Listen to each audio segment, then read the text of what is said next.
What's going on, everybody? Welcome back to the Hardworking Happy Hour. I'm Sean. And I'm Catherine, and as always, we're breaking down all things trades, entrepreneurship, and turning your creativity into a passion career.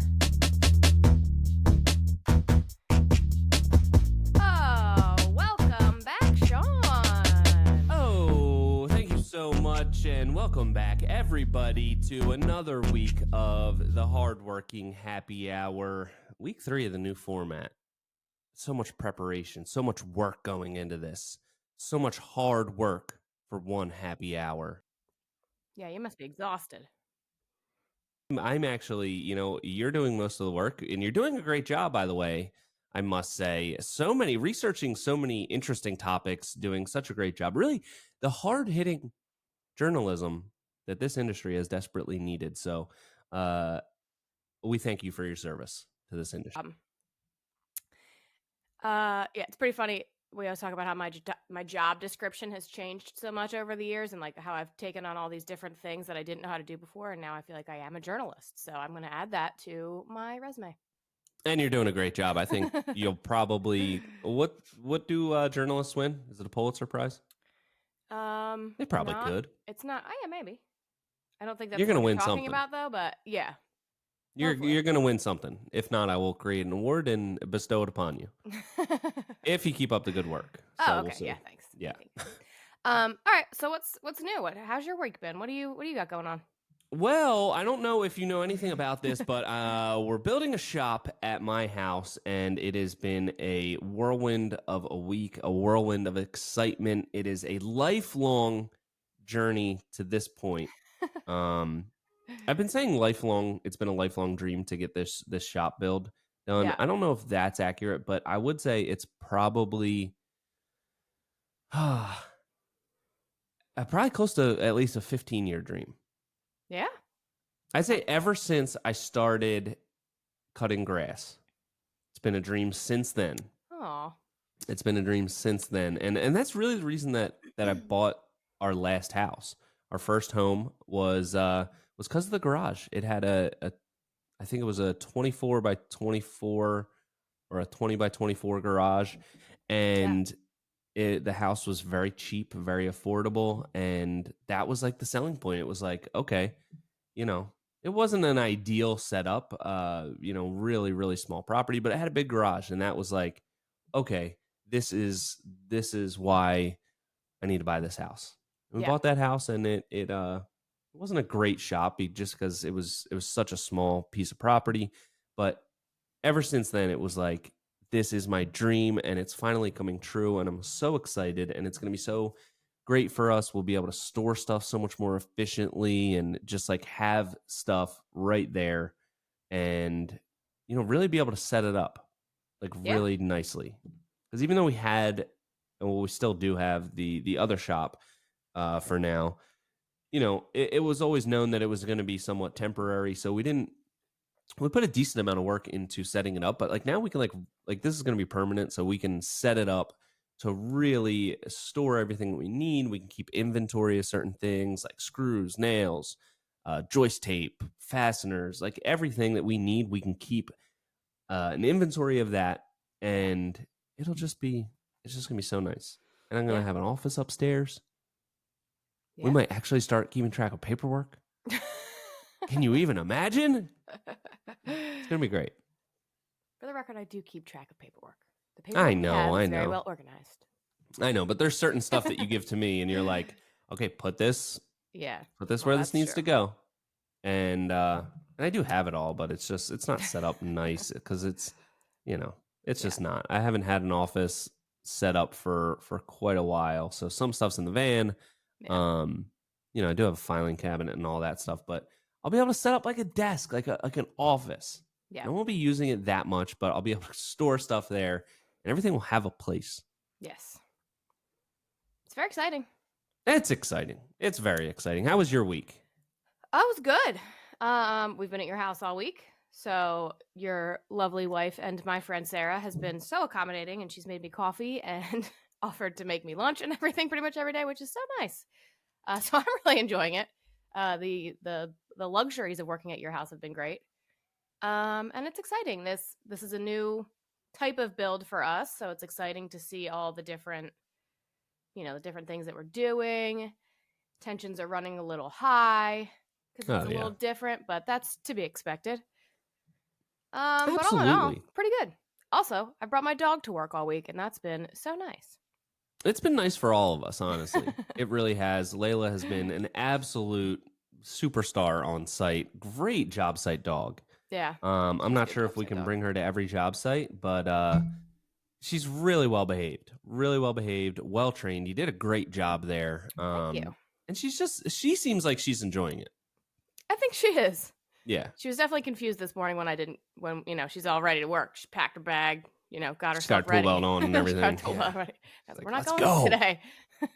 Oh, all right. Well, Monday, Layla, you will be back, and we're all looking forward to it.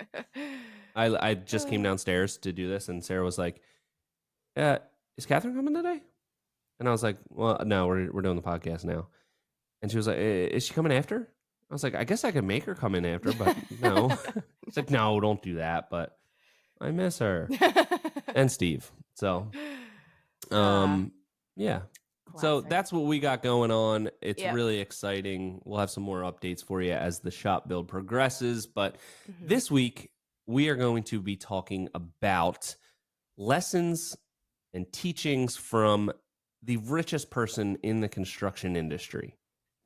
Yes. And I was thinking we could introduce it like you could do the same thing that you did before, where you were like, do you know who the richest person in the construction industry is? And I'm gonna have to come clean. I was a bit sexist about it. You assumed it was gonna be a man. I did. I said, is he the owner of a corporation that I might have heard of? Yeah. You were like, and then as soon as you said, what makes it? Yes. Well, I said, and that's when I knew. Should we just say who it is? Should we say who it is and introduce the topic? Yes. Her name is Diane Hendricks. She is the co-founder of ABC Supply, which, in theory, I knew that. I knew that she was the richest. I knew it was a woman, and I knew it was ABC Supply, but I didn't realize how rich she is. And I feel like ABC Supply, that's something that I've kind of just vaguely, I've never been in one, but I've vaguely seen them around. I would not look at what is in my brain of ABC Supply and think, wow, that's like a multi-billion-dollar company, Same, yeah. Their marketing's really outdated. They just seem to be little, I would have assumed little mom and pop shops. They're not, maybe not mom and pop, but you know what I mean? Not stack them up against a Home Depot or something. And I'm like, this is a billionaire company? Okay, all right. Yeah. Pretty cool, though. There's a bunch of them around us, and I've been to, a bunch of them. That's where I'll go when we need to, get a couple pieces of siding or match a J channel to an existing siding that we're, putting back up. They sell windows, doors, roofing, all that kind of stuff. But yeah, most of the places, there's a bunch of them around us. There's probably at least 4 or 5 that are relatively close to us. But I knew it was a local place. I didn't know, and I knew there was many more locations, but I didn't know quite how big of a company it was until I remember we talked about this probably, I don't know, maybe a year ago. This came up that she, was the co-founder and that she was very rich, but I didn't realize how rich she was. And this all came about because the Forbes list of billionaires came out. And what is her actual net worth? $20.9 billion. That's a lot. That's a lot. That's a lot of billions. So much money. And on the Forbes list is very, very comprehensive. It has you can sort it by all sorts of different factors and blah, blah, blah. So in construction, she's number 1. In self-made female billionaires, she's far and away number 1 because she really is self-made. It's we'll go into her story in a little bit, but it's incredibly impressive. But construction, she's number 1, and she's the 92nd richest person in the world. So I thought that was crazy. Cool, I guess ultimately she's in sale. It's a sales position, not a sales company. She's not really out there. I'm not sure if she's ever been on a roof. I'm not sure. I'm sure she has. But I'm sure she's been on a roof. I don't think she's banging nails maybe at any point in her career. But yeah, it is the construction industry. So I think that's, it's super interesting. Yeah. And apparently she's got some good Obviously, advice. So we'll get into that later. yeah, obviously the construction industry is a large industry, and yeah, you would think that it would maybe be the founder of Home Depot or the founder of Yeah. Lowe's or something like that. But I feel like it's kind of it's an empowering story, not only because it's unexpected. I would say, I think most people, if you were to say, "Hey, put a guess out to who the richest person in the construction industry is," I don't, I'm just going to come out and say it. I think most people would assume it's a man. Yeah. And it's not. It's a not. woman. So I It's a think woman. that's empowering on its own. And the fact that it is like kind of it's such a niche thing. It's like everyone in the world has heard of Home Depot and Lowe's. Mhm. So just the regular everyday person would know, like, oh, the founder of Home Depot. That makes sense that they're the richest person in the construction industry. But this is like such a niche thing, and it really like is eye opening that you don't have to be like the most famous person. Like you can be in this niche and be so wildly successful. Like just selling like mostly siding and roofing, and you are the 92nd richest person in the whole world. Insane. Yeah. Insane. You know what's really crazy though? What? These lists and everything, like these are like very comprehensive as far as what is public knowledge. But there's a lot of people that think like Vladimir Putin is actually like the richest person in the world. And he's worth like $1 trillion. Whoa. I'm making up these figures and allegations a little bit, but there's people that like some Saudi princes or something that like, you don't really know how much money they actually have. Or like, Pablo Escobar years ago. Nobody really knew exactly how much money he had. So there might be some people on the black market a little bit not above board that might skew the numbers a little bit, but we're going to go with these legitimate numbers for now. Yeah. I hadn't considered that, the black market. Unless money. You want to do a deep dive on it. We can do an expose. Do you want to do an expose on Vladimir Putin? I think that You're the journalist for the job. I think we're usually trying to stick to construction stuff, but I could go down a Vladimir Putin rabbit hole. That does sound pretty interesting. We'll see about that. All right. So let's get into it. You did a lot of research on her. What's her name again? Diane Hendricks. Diane Hendricks. Okay. First question. Okay. Does she sponsor like Hendricks Motorsports? I don't believe so. I believe that does she own a NASCAR team? I don't think so. Okay. All right. Proceed. I don't. Well, is it Hendricks really with an X? No. Okay. Yeah, it's spelled differently. That I feel like I did a deep dive on this lady, and I feel like if I was a billionaire, I would be doing all sorts of stuff like owning NASCAR teams. I would be, which maybe that would take away from your net worth eventually, but like, she doesn't do anything like that. So really, well, let's get into it. I'm excited to learn more about this. Okay, so Diane Hendricks, she co-founded this ABC Supply with her husband. She was she is just a high school graduate. She does not have any advanced degrees. Neither did her husband. And she was a single mother when she met her husband, and she was working at like Playboy and stuff to try to make ends meet for her child. So then she got into selling custom homes, and her husband was a roofer, and they founded ABC Supply together. Over the years, obviously, it grew incredibly rapidly, and like most billionaires, they were just never satisfied with the level of success that they had reached, so they just kept doing acquisition. And then in 2007, they grew the company to about $6 billion in revenue. Husband, he dies. How did he die? Fell through a roof. Nuh-uh. Yeah, his own roof. Are you serious? His own garage roof. He fell through the roof, and he died. Oh, God. So I thought that was going to be a joke. Yeah, that's really how he died? No, fell through a roof. Oh, God. Really? That's not a joke. Not a joke. 100% true. Oh, God. Fell through a roof. His own roof, too. Like, that's what got me. Like, it wasn't even like he was on a job site, and it's like, wow, these people weren't doing a good job. It was his own roof he fell through. Wow. Okay. Yeah. So then this woman, obviously now she's just the sole owner of this company and choosing its direction. And she took, since 2007, she took this company from a just under $7 billion company to now it's like worth $23 billion. So Wow. everyone who's always like, oh, it's probably the husband. No, it was this lady. She is incredibly business minded and really did some incredible acquisitions to bring this company to the massive success it is now. That's pretty incredible because, first of all, I'm blown away by the fact that he fell through a roof. Yeah. My God. I didn't know you were going to ask that. What a segue. Great job. Yeah. Just, I don't know. I just figured, some sort of sickness or something. But fell through a roof. Like, how could it possibly be more ironic? But Yeah. I think it's obviously she's grown it since then so much. So, Mhm. a lot of people would be like, yeah, well, the husband probably did most of the work or whatever. She's obviously grown it like over triple since he has tragically fallen to his death. Mhm. And not only that, but in 2007, like that would be an opportune time. You've just lost your husband and co-founder of this company.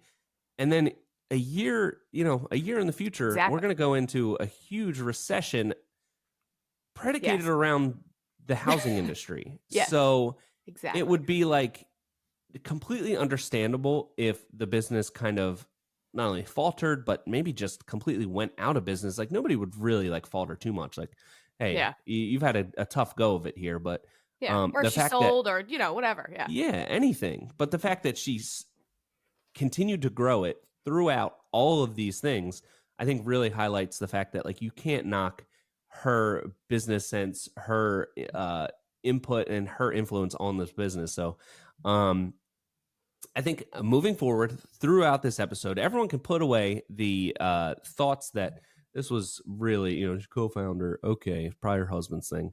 Yeah. She did all the work here. He was, if anything, holding her back. Yeah. I Exactly. don't, I fell through his own roof. I don't want to say, hey,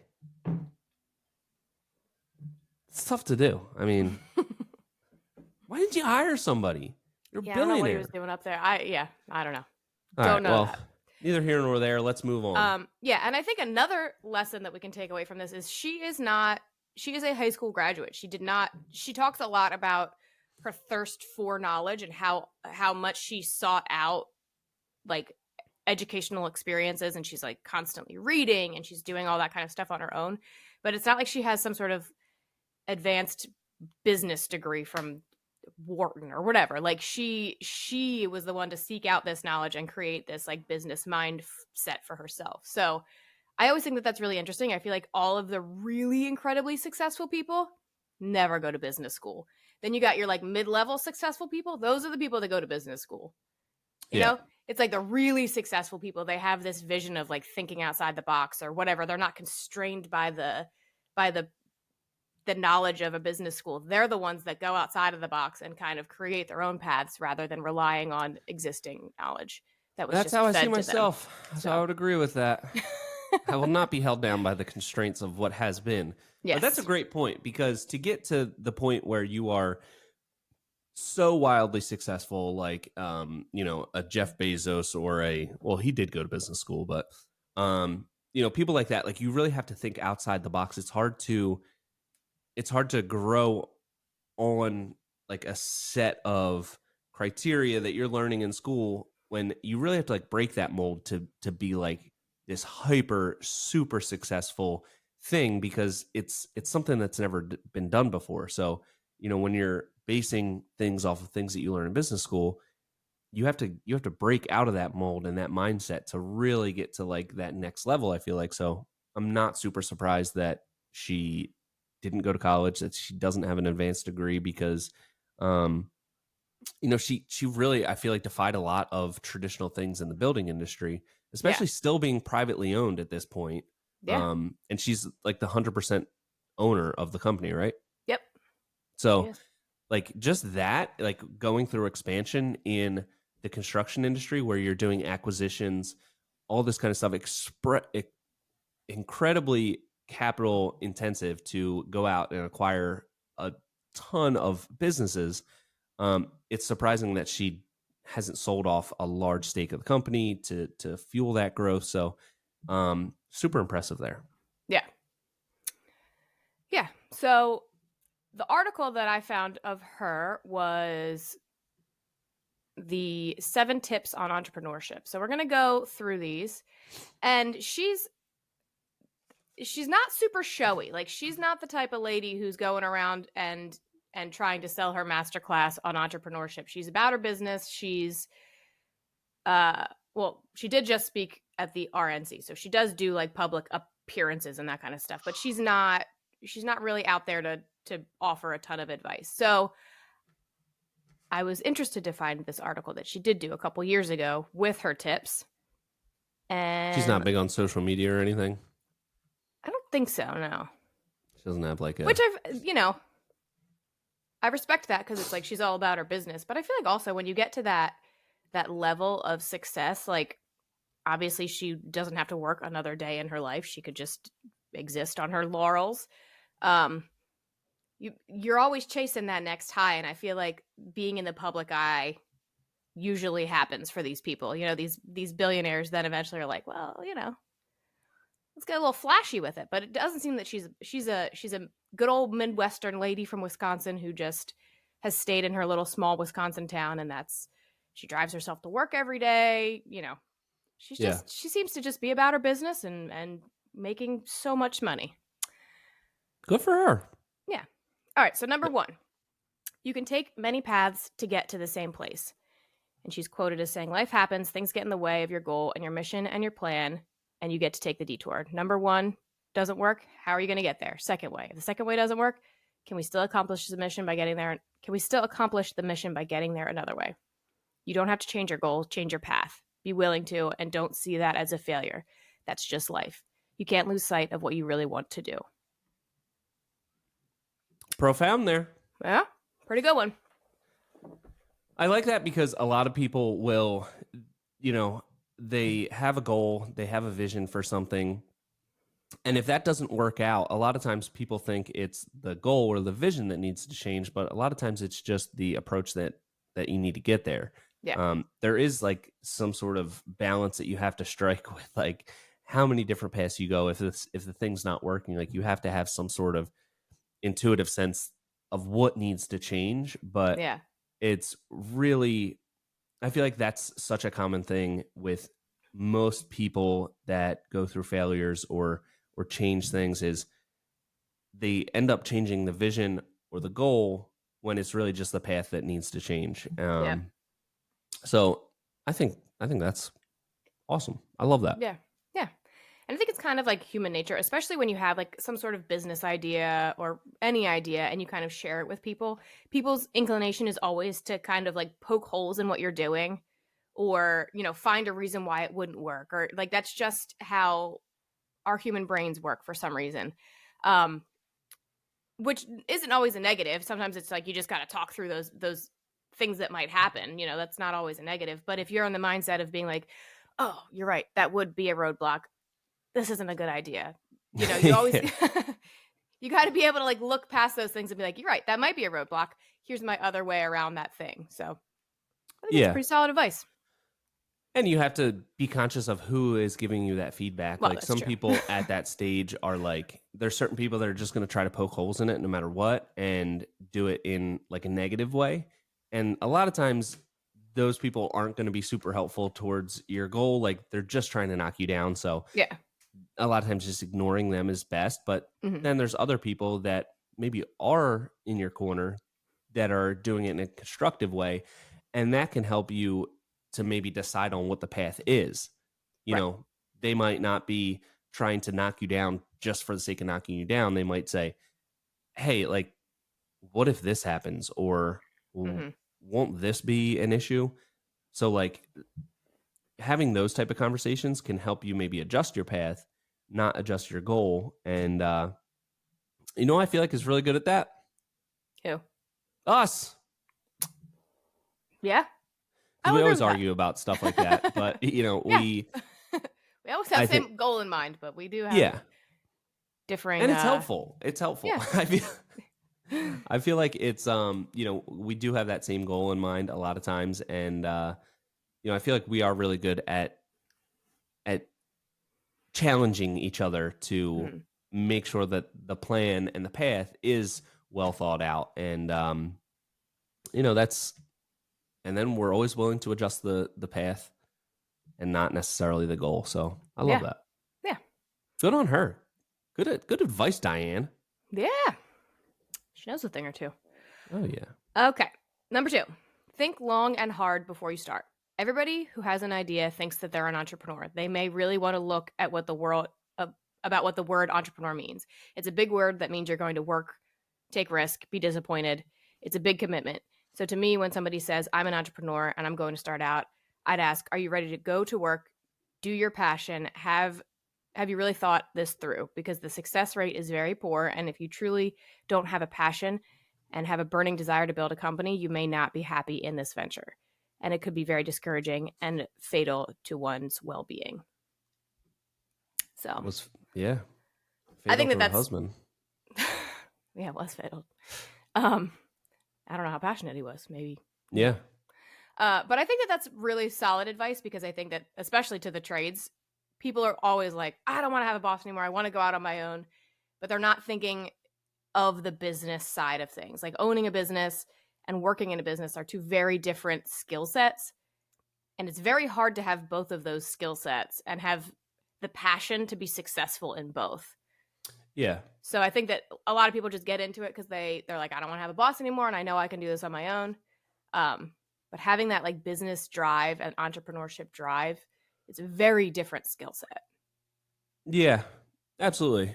I'm kind of torn on this one, because I feel like you have to have a balance.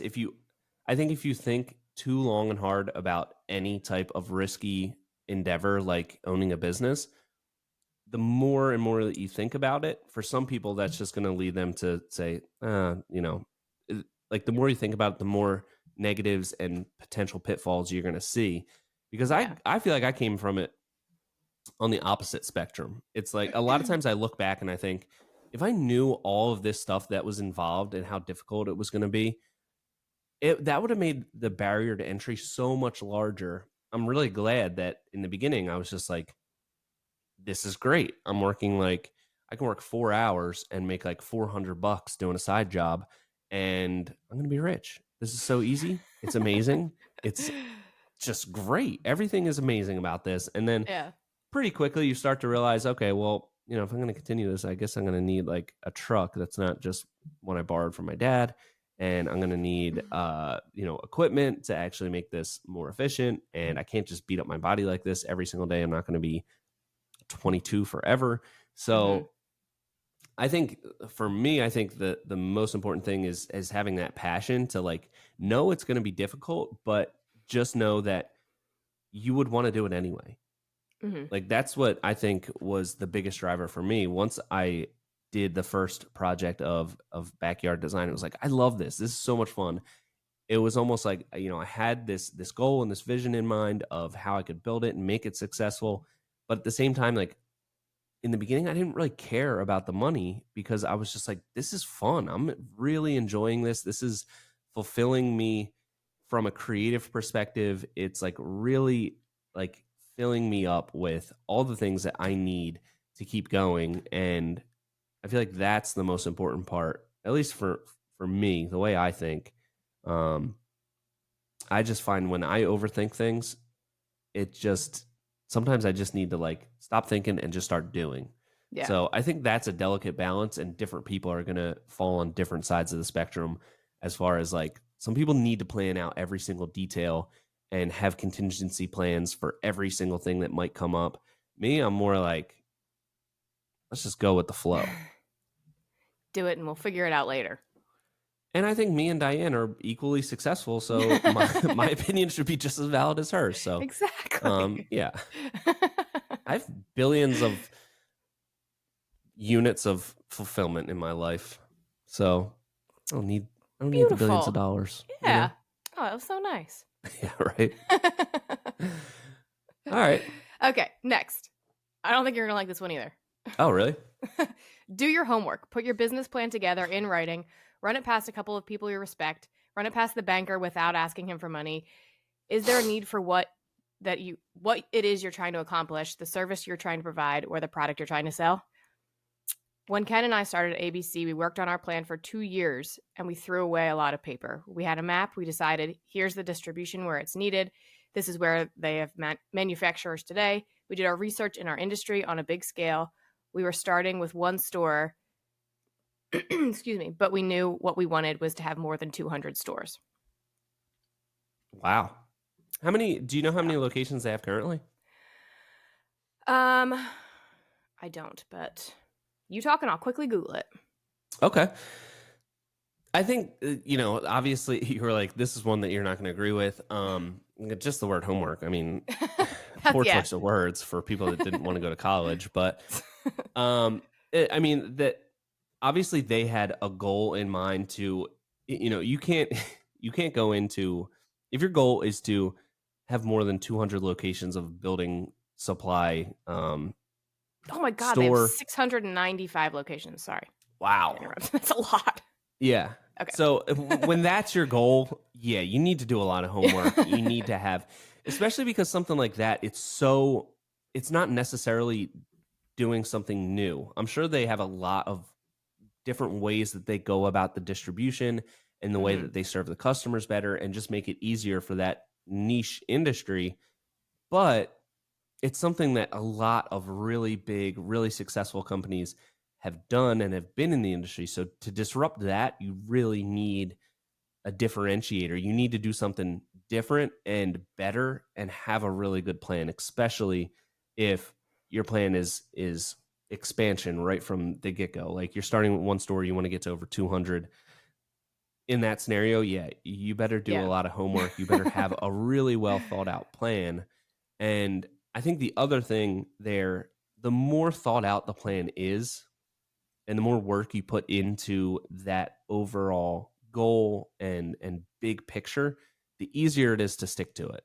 You have something to like lean back on. When things get hard, it's like, okay, well, this isn't something that I just kind of like made up on a whim. We put a lot of work into this plan. We thought out all of these things.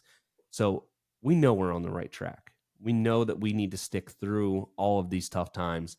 And that's when it's really important. But the word homework to me, I don't like that. I don't like that at all. But yeah, and I didn't think you'd very like true. the 2 years of planning before you start.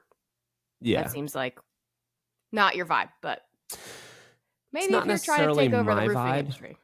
Yeah. And obviously they had goals that were bigger in a lot of ways than the goals that I've set out for myself. Yeah. I don't want to say that they're bigger. They're just different. They're different goals. Yeah. Just different goals. Definitely. But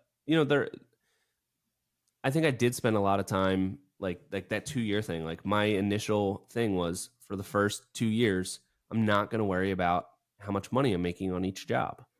I'm going to make sure that I've got enough to pay my bills, which is not a lot.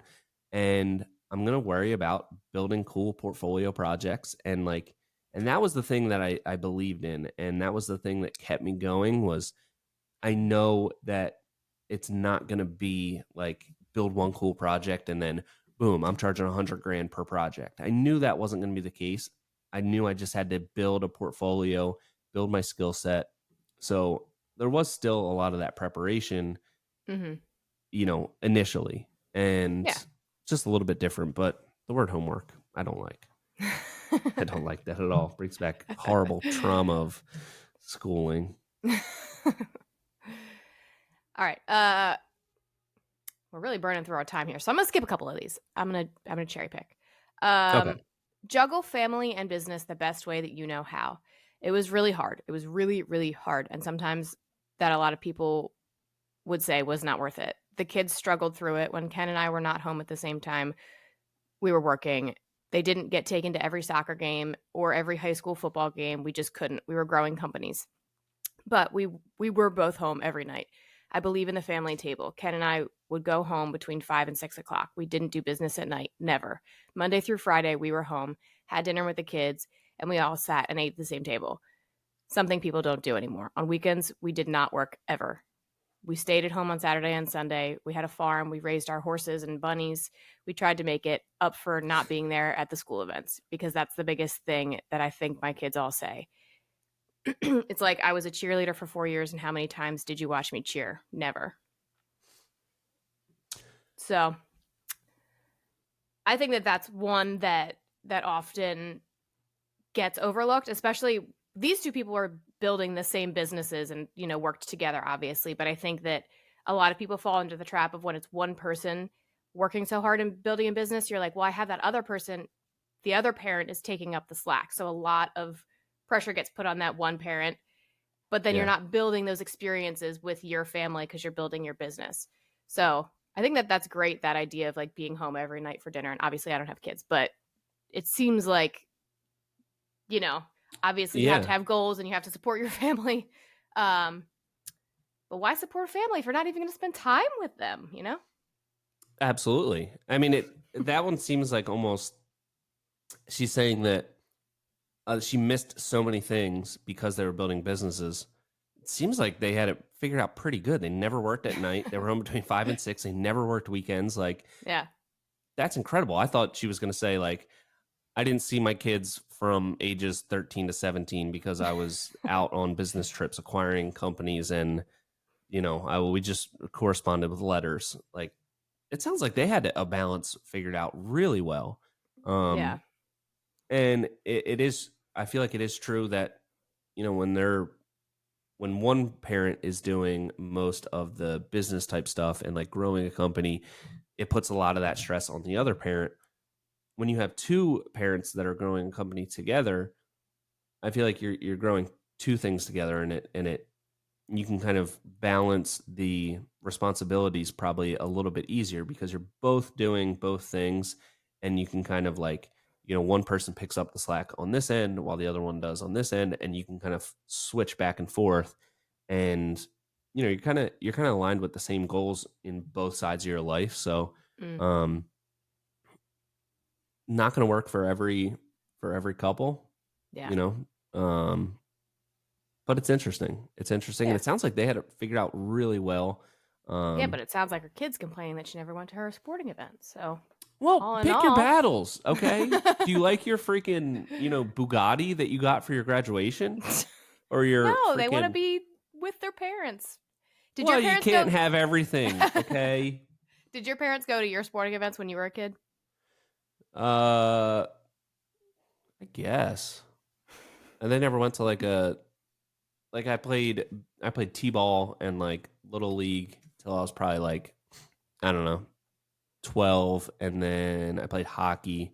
Yeah, like somebody would have to drive me, so they'd be there. But then in high school, like I ran cross country and track. I don't think they ever went to a track meet or cross country. Do people go to those? Do you watch those? How would you watch that? First of all, it's highly offensive. And second, no one really goes. Track's easier because it's right. You're all there. Yeah. You're all right around the same track. Cross country's a little tougher, but usually the start line and the finish line are like right in the same spot ish. So got it. But yeah, no one goes. No one's parents were there. We're just all by ourselves. Just running around by ourselves. Yeah. So thanks for that. I was just curious. Yeah. Thanks. Does anyone watch your stupid little boat sailing thing? Yeah. My parents were there on Wednesday, actually. Oh, great. Well, good for you. Good for you. Glad you have so much support in your little passion projects or hobbies or whatever. Yeah. Well, it sounds like they had it figured out pretty good. Yeah. It sounds like an amazing work-life balance to get to the amount of success that they achieved. I would think of somebody that is building a multi-billion-dollar company.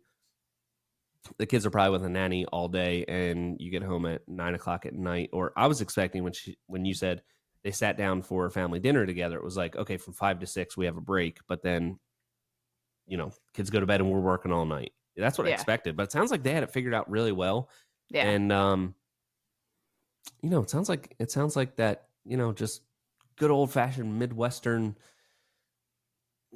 just farming type of mentality, like, hey, we work hard all day, but then we eat supper when the bell rings, and we all just listen to the radio around candlelight or whatever. Sounds great. Sounds like they really had it figured out pretty well, and that's something I think we can all aspire to. Yes. All right, we're gonna do one more, and then we got to move on because our time is running out. Okay. Grasp the chances that come your way. Don't wait too long. We grew when opportunity presented itself. It was like when distribution centers of roofing manufacturer GAF came for sale in 1984. Ken and I were on a vacation. Ken and I came home. We needed to go to New York. We needed to go look at these 13 stores. We didn't know how we were going to buy 13 more at once. Opportunity is not always at an opportune time. Sometimes you just have to change your plans because that opportunity is not going to come again. That one I love. I thought you'd like that one. Thought that was a good That one I to really end on. love. Absolutely. Opportunity it's everything in life. You know, it's opportunity is going to come when it comes. You can't predict it. You can't really plan for it. You can plan to be ready when the opportunity comes, but that's something I've always wanted to lean on, is just be in a position where I can be on the lookout for opportunity and be in a position to act on it if I feel like it's the right opportunity.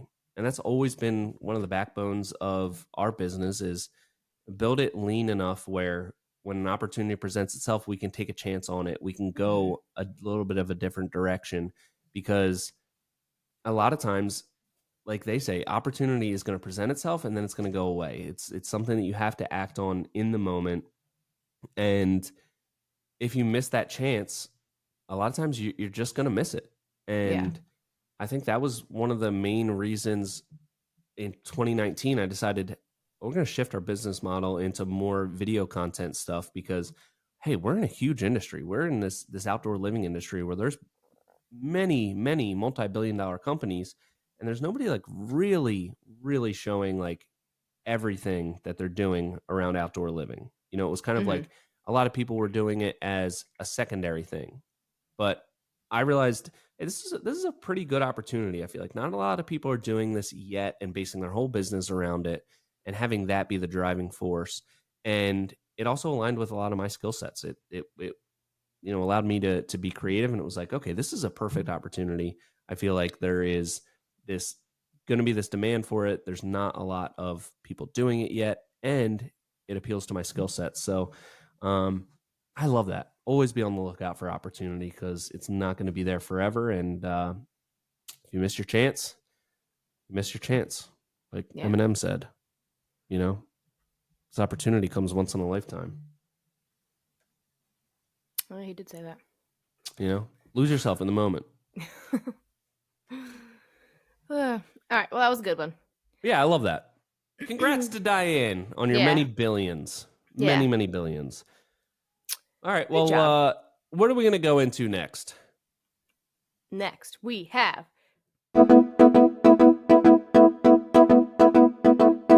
construction news? Construction news. Oh, wow. All right. Okay. So for construction news, the EPA has unveiled new labels for green construction materials. So basically, they want to put labels on environmentally friendly products to encourage the sale and use of climate-friendly construction materials for federal highway infrastructure projects. They're really pushing all this clean energy building stuff. Which, the more I thought about this, I was like, this is great. You know, like, I love that there's this focus on just saving the planet and the world and stuff. But then I was like, when I was actually thinking about it, and this right now is very much for like federal projects, like huge commercial products. I was like, well, what's that going to do? Like a label on a packaging? Like, I don't think anybody's going into Home Depot and like shopping the shelves and being like, oh, that one has that cool label of like, this is environmentally friendly. Usually they're just ordering it and it just comes to them in huge, massive quantities. So like, I think that this might be a little, sure, it's great. Yeah. But kind of misled. What do you think? Yeah, I think a lot of times in, like government work or institutional work, a lot of these things are like, those decisions are going to be made by like the people that are setting out the parameters of the project. Like a lot of times it needs to be a green building product or a sustainable something or other. So I Mhm. feel like the label on a packaging is not really going to do much. It's usually like the project plans itself call for a sustainable material, and that's Mhm. a guideline that's set out by the people that are putting out the project. So I feel like in that sense, on a large scale, I don't think a label on a package is really going to do much. I think in more of a consumer aspect, I think it just I like it because it's not a mandate. It's not, I think a lot of these things need to be looked at as potential, not mandates, but I think there's a lot of things that we can do in the construction industry to be less wasteful, more environmentally friendly, more sustainable. But I think putting labels on things, it just kind of gives the information to the end consumer, and then they can make a Mhm. decision based on that. Yeah. If it matters to them that it's a green product, they have that information there. Yeah. Now, how products are able to get that label on the product, who knows what kind of, what the criteria is for that. A lot of times it's, there's certain situations where people can say that it's a carbon neutral thing because they've bought carbon credits from something else, and it's just like kind of this misled, murky, like Mhm. confusing world. Yeah. So I think how they're going to get to that determination of whether it's a green product, that will be interesting. But I think the idea of it to put the power in the hands of the consumer, I think money is our greatest way to vote for things. Like the way that you buy things, people are always like, oh, I don't want this Amazon warehouse near my house. Yet you buy, you probably spend thousands and thousands of dollars on Amazon. Like that's the way that you can vote with the money that you spend. Like Yeah. that's what's nice about a free market that we have. And I think that's a great way to do that. People can show their support or show how meaningful it is to them to have a green product by just putting that information in their hands. So Yeah. from that aspect, I think it's great. We'll see if that makes really any type of difference, but I think the more it's put out there, the more people can decide for themselves, like how Yeah. important it is to them. I think somebody needs to make some sort of database, like how Rotten Tomatoes, like Yeah. you rate stuff. Somebody needs to make that for like building products, and then you can kind of do your research. Like, okay, I'm going to use Premier's Adorn Stone, for example, and then it'll give Hmm. it a rating on how environmentally friendly it is, like from manufacturing to distribution. Just gives it like some sort of rating for everything, every step of the way. Yeah. So that'd be cool. Someone should do Yeah, I that. think so. But a lot of these things are so hard to really like, put.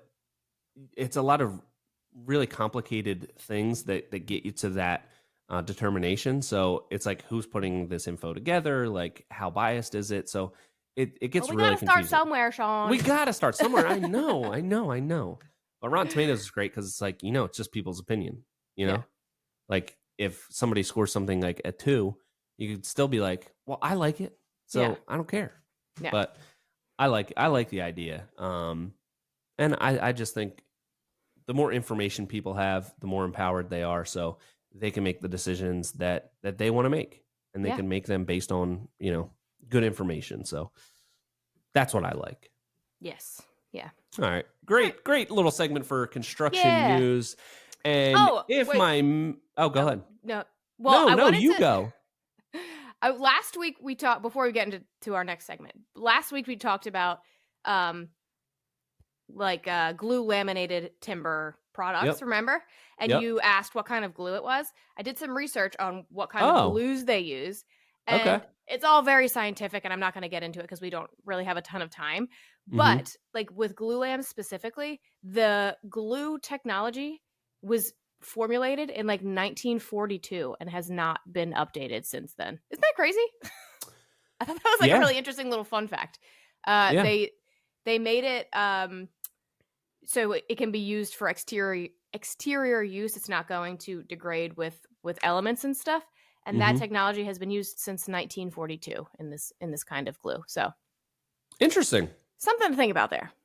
Thank you I for just that wanted to little do that little update. yeah, I wanted I to do a love little that. update segment. Okay, now, Now, anyway. I'm not sure what's next, but if my memory serves me right, I think it might be time. Cue the music. Cue the music.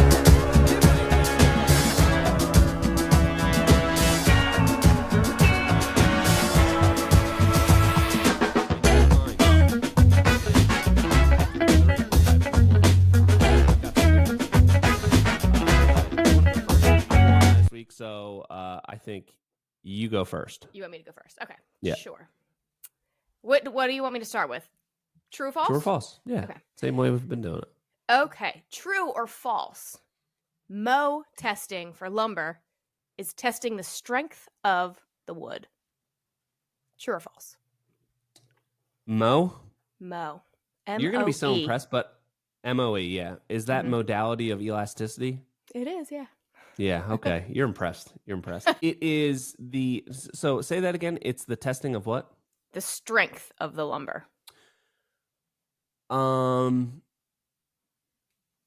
Yeah, essentially. It's False. I mean, it's It's a measurement of the ratio of stress placed upon the wood compared to the strain of the deformation that the wood like exhibits the deflection along its but it's not testing its strength. It's testing the deflection, the deformation. Okay. All right. I feel like I should get okay. I'll give you a half point because you did know what it stands for. That was impressive. Yeah. I feel like that's one of those things where you're like, I kind of know what it is, but I don't know what it stands for. So impressed. Color me impressed. Okay. I feel like that's a little because it's testing how much how elastic it is, but I guess that's maybe different from strength. Yeah, exactly. Because it could bend and it could still, it could hold 100 pounds and it's bending, or it can hold 20 pounds and break. The elasticity is much different than the actual strength. All right. Well, that was a little confusing, but whatever. You're impressed that I knew what that stood for. Yeah. Because there's also another one. You got the COE, which is the coefficient of elasticity. I've been part of some very secretive meetings that have used this type of jargon, and I can't get into it right now, but it's very interesting. Do you know what the coefficient of elasticity for southern yellow pine is? 6. Just Google this. Google this. See if I can get this right. I think it's like either a 1.6 or a 2.1. Yeah.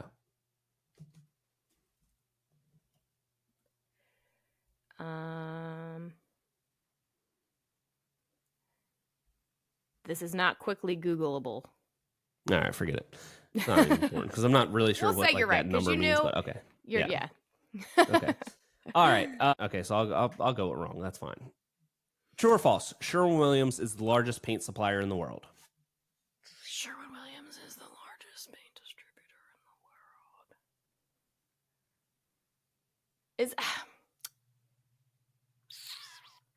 the world. I'm gonna go false. True. True? Dang it. It is true.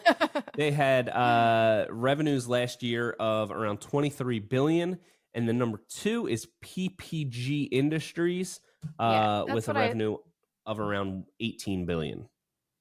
Okay. Is Sherwin-Williams its own thing, or is it like owned by some? That's good for them. That's impressive. Yeah, I would have thought they were owned by somebody else. Yeah, it's owned by a person, Sherman Williams. Sherwin. No, Sherman Williams. That's my favorite thing to do to like anybody that I know paints. I call it Sherman Williams, and it gets them so mad. Painters will get so mad when you call Sherman Williams. It's awesome. Try it next time you're around a painter. Be like, how do you like that new Sherman Williams paint? Pretty good, huh? They'll freak out. They'll lose their minds. All right. Anyway, next one. Okay, multiple choice. What do we got for question number 2? We're at 0-0. This is not good. Multiple choice. What is the difference between lime mortar and cement mortar, and when would you use each? A. Lime mortar is stronger and more water resistant. B. Cement mortar is more flexible and breathable. C. Lime mortar is more breathable and historically accurate. Or D. Cement mortar is quicker to set and more durable. This is an AI question, so I feel like it's kind of It's very confusing. Structured a little confusingly. So if you need to repeat it, let me know. Repeat that again, please. Okay. What is the difference between lime mortar and cement mortar, and when would you use each? So really, it's asking like which is the true statement out of all of these. Gotcha. Okay. Lime mortar is stronger and more water resistant. Cement mortar is more flexible and breathable. A. No, D. Cement mortar is quicker to set and more durable. Okay. I have my doubts on that one. I want to ask the AI thing here because type S mortar is typically used for, I'm not actually sure. That's probably right. Okay, I will just take my defeat there. 0 for 2. Okay. The largest home builder in the U.S. is A. Lennar Corporation. Okay. B. D.R. Horton. C. Toll Brothers. D. Ryan Homes. D.R. Horton. Bingo! You got that right. All right, take a guess. What's their avenue? God, I couldn't even guess. I have no idea. Just you can guess. Their revenue for 2023. For 2023. Approximate. Oh my God, I don't even know. Just say something. $20 billion. Like 35 ABC. billion. 35 billion. That's crazy. Yeah. Wow. That was. I'm glad you got that, or I'm surprised that you got that right off the rip. I thought I threw in some good choices there with Toll Brothers. Toll Brothers. Ryan Homes. Ryan Homes especially. They're so popular around here. They're East Coast. Yeah. I do know that they're only East Coast. Okay. Toll Brothers would have been my second guess though, but yeah. I knew D.R. that Horton was D.R. All right, I'm up. Okay. All right, you're up. 1-0. All right, give me the third question, please. Okay. In electrical jargon, grounding and bonding are often used synonymously. What's the difference between them? Oh God, I don't know like almost anything about electric. I'll give you a lot of wiggle room on this. If you get it even, just try your best and I'll give you a lot of wiggle room. Okay.